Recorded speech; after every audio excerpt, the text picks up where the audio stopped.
Hello दोस्तों, नीति classes में आपका स्वागत है। रीट एग्जाम की तैयारी करने वाले अभ्यर्थियों के लिए ईवीएस का ये चौथा टेस्ट है। लेवल 1 के अभ्यर्थियों के लिए टेस्ट सीरीज बहुत ही महत्वपूर्ण होने वाली है। तो जिन अभ्यर्थियों ने अभी तक हमारे पुराने टेस्ट नहीं देखे वो भी चैनल पर उपलब्ध है। आप टेस्ट सीरीज टेस्ट 1, 2, 3 को जाकर देख सकते हैं। ये चौथा टेस्ट है और टेस्ट सीरीज इसीलिए शुरू की गई है ताकि आप अपनी तैयारी का लेवल जांच सके, क्योंकि जो रीट का एग्जाम है इसमें आपको बहुत ही ज्यादा मेहनत करने की जरूरत है। क्योंकि प्रत्येक बच्चा और प्रत्येक स्टूडेंट जो है, जो भी अभ्यर्थी हैं, वो काफी मेहनत कर रहे हैं। और यदि आपको सिलेक्शन लेना है तो आपको भी अपनी तैयारी का लेवल बढ़ाना पड़ेगा। इसी उद्देश्य से यह टेस्ट सीरीज शुरू की गई है। तो चलिए शुरू करते हैं। EVS test 4। बच्चे को समाजीकरण का पहला पाठ कहाँ से प्राप्त होता है? विद्यालय से, परिवार से, सांस्कृतिक केंद्र से या अपने साथियों से? सबसे पहले समाजीकरण का पाठ जो है बालक को परिवार से प्राप्त होता है। प्राथमिक समाजीकरण है प्राथमिक स्तर पर समाज से सीखना, किशोरावस्था में समाज से सीखना, शुरुआती आयु में परिवार और मित्रों से सीखना, और डी है शिक्षकों का अनुसरण करना। तो प्राथमिक समाजीकरण क्या है? शुरुआती आयु में परिवार और मित्रों से सीखना प्राथमिक समाजीकरण कहलाता है।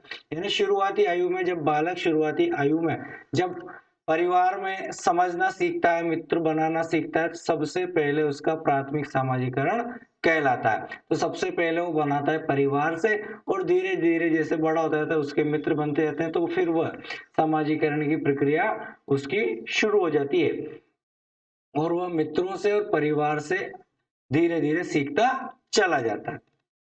किसी भी समाज में परिवार उदाहरण है।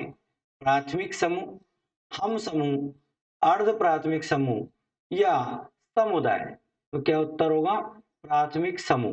प्राथमिक समूह के रूप में जाना जाता है परिवार को, क्योंकि कोई भी बालक है तो उसके लिए सबसे पहले क्या आता है? परिवार। परिवार के द्वारा ही वह समाज में रहना सीखता है, क्योंकि सबसे पहला समाज बालक का क्या होता है?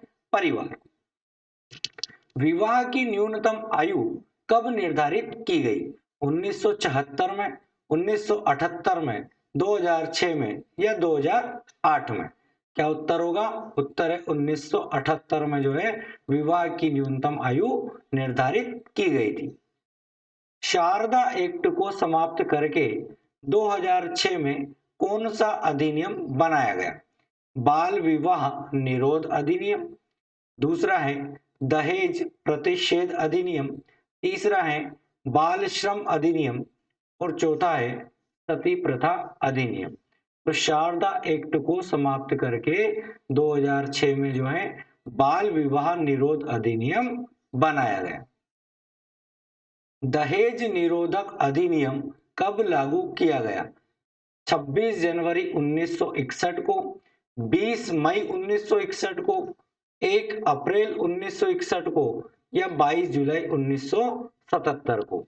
तो बताइए क्या उत्तर होगा? दहेज निरोधक अधिनियम जो है 20 मई 1961 को लागू किया गया था। यूनिसेफ द्वारा बाल श्रम निरोध दिवस कब मनाया जाता है? 12 जून, 5 जून, 30 मार्च या 5 मार्च? यूनिसेफ द्वारा जो है बाल श्रम निरोध दिवस 12 जून को मनाया जाता है। केंद्रीय तंबाकू अनुसंधान केंद्र कहाँ स्थित है? महाराष्ट्र, आंध्र प्रदेश, कर्नाटक या उड़ीसा? केंद्रीय तंबाकू अनुसंधान केंद्र जो है आंध्र प्रदेश में स्थित है। निम्नलिखित में से कौन सा पक्षी कैक्टस पौधे के कांटों के बीच अपना घोंसला बनाता है? बया, कलचिड़ी, फाकदा या शकरखोरा? कैक्टस पौधे के कांटों के बीच जो है अपना घोंसला बनाता है कौन सा?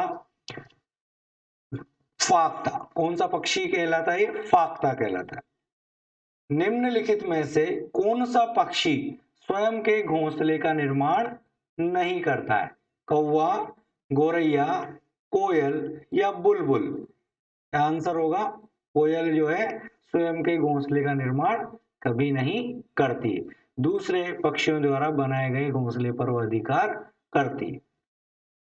भारत का प्रमुख आयात है चाय, हीरे जवाहरात, पेट्रोलियम या ड्राफ्टिंग कागज? भारत का प्रमुख आयात कौन सा है? पेट्रोलियम।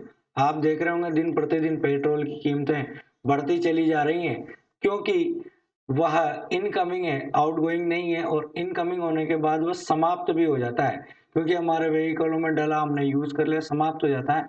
तो पेट्रोलियम का प्रमुख आयात जो है भारत करता है। पान मेथी का सर्वाधिक उत्पादन राजस्थान में कहाँ होता है? बाड़मेर, जालोर, नागौर या झालावाड़?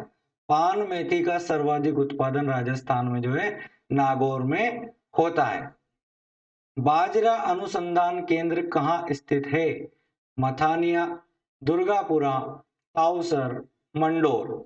बाजरा अनुसंधान केंद्र जो है मंडोर में स्थित है। निम्न में से पीला सोना किसे कहा जाता है? जोजोबा को, गेहूं, अंडा या इसबगोल? पीला सोना जो है जोजोबा को कहा जाता है। राजस्थान में अफीम उत्पादक क्षेत्र कौन से हैं? जयपुर, अजमेर, चित्तौड़, झालावाड़, जालोर, सिरोही या कोटा, जयपुर? राजस्थान में अफीम उत्पादक क्षेत्र कौन से हैं? बताइए कौन से हैं? चित्तौड़, झालावाड़ जो है अफीम उत्पादक क्षेत्र कहलाते हैं।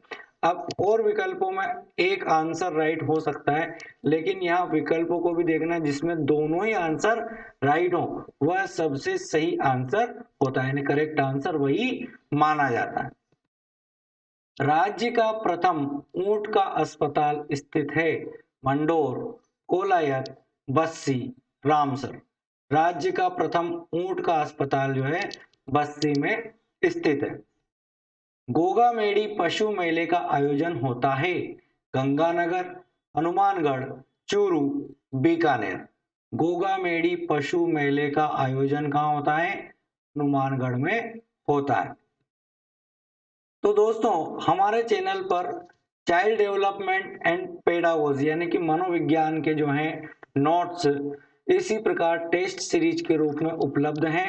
आप इसी प्रकार टेस्ट सीरीज देकर परखो अपनी तैयारी के अंतर्गत। इसी प्रकार के प्रश्नों की सीरीज मनोविज्ञान की भी बनाई गई है, तो आप उसको भी जाकर देख सकते हैं और अपनी तैयारी को परख सकते हैं। बहुत ही महत्वपूर्ण प्रश्न आपको उसमें देखने को मिलेंगे, जो आपकी साइकोलॉजी को में जो चैप्टर हैं वो प्रत्येक चैप्टर वाइज भी उसमें दिए हुए हैं, जो आपके साइकोलॉजी में कहीं भी आप यदि कमजोर हैं, कभी वो आपके टॉपिक कंप्लीट नहीं है, तो उसके लेवल को वो बढ़ाएगा। उसी लेवल से साइकोलॉजी के टेस्ट भी बनाए गए हैं, तो आप हमारे चैनल पर जाकर देख सकते हैं। और जिन लोगों ने अभी तक हमारे चैनल को सब्सक्राइब नहीं किया है, तो प्लीज हमारे चैनल को सब्सक्राइब कर लीजिए।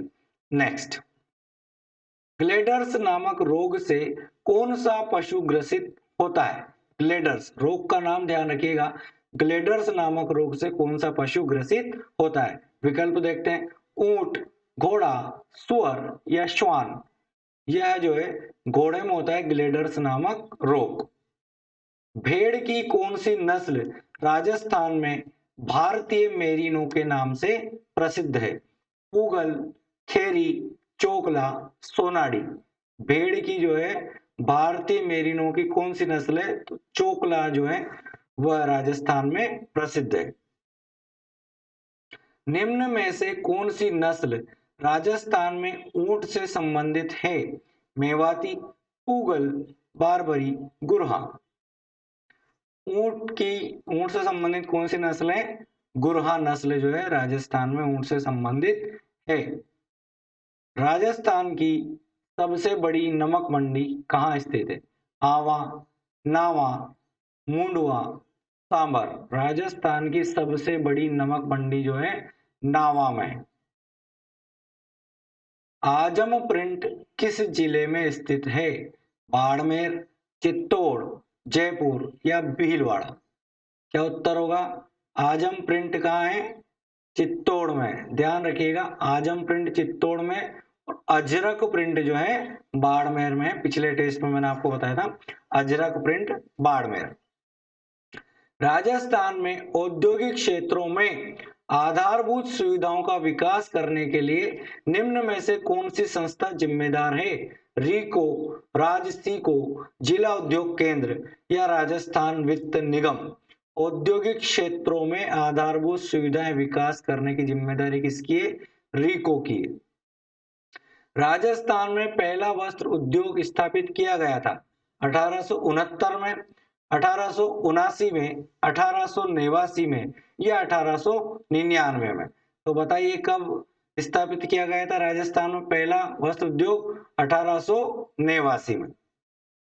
उपभोक्ता संरक्षण कानून कब बनाया गया? 1986, 1988, 1992 या 1996?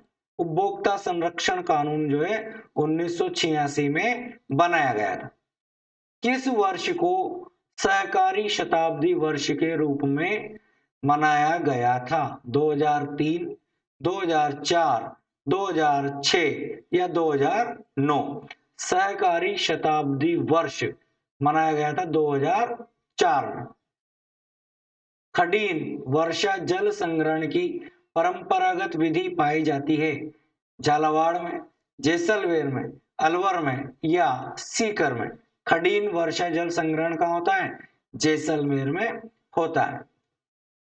मरु विकास कार्यक्रम परियोजना केंद्र सरकार की है, राज्य सरकार की है, गैर सरकारी संगठनों की है या सार्वजनिक निजी भागीदारी की है? क्या उत्तर होगा? मरु विकास कार्यक्रम जो है केंद्र सरकार की है। किस प्रकार की बेरोजगारी चिरकालिक प्रकृति की होती है? छिपी हुई, घर्षणात्मक, मौसमी या संरचनात्मक?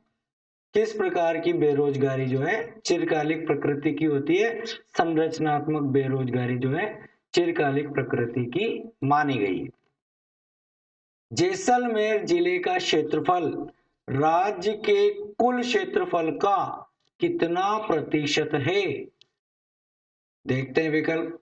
15.41%, 11.22%, 12.31% और 13.22%। तो बताइए जैसलमेर जिले का क्षेत्रफल जो है राज्य के कुल क्षेत्रफल का कितना प्रतिशत है? तो सबसे पहले तो आपको जैसलमेर जिले का क्षेत्रफल मालूम होना चाहिए, राज्य का क्षेत्रफल मालूम होना चाहिए, उसके बाद ही आप निकाल सकते हैं। तो देखते हैं क्या उत्तर होगा। 11.22% जो है जैसलमेर जिले का जो क्षेत्रफल है राज्य के कुल क्षेत्रफल का इतना प्रतिशत है। तो ये जो प्रश्न है वो आपको कैसे लगे कमेंट करके जरूर बताइए और अपने दोस्तों के साथ भी शेयर कीजिए। मिलते हैं अगले टेस्ट में। बहुत बहुत धन्यवाद।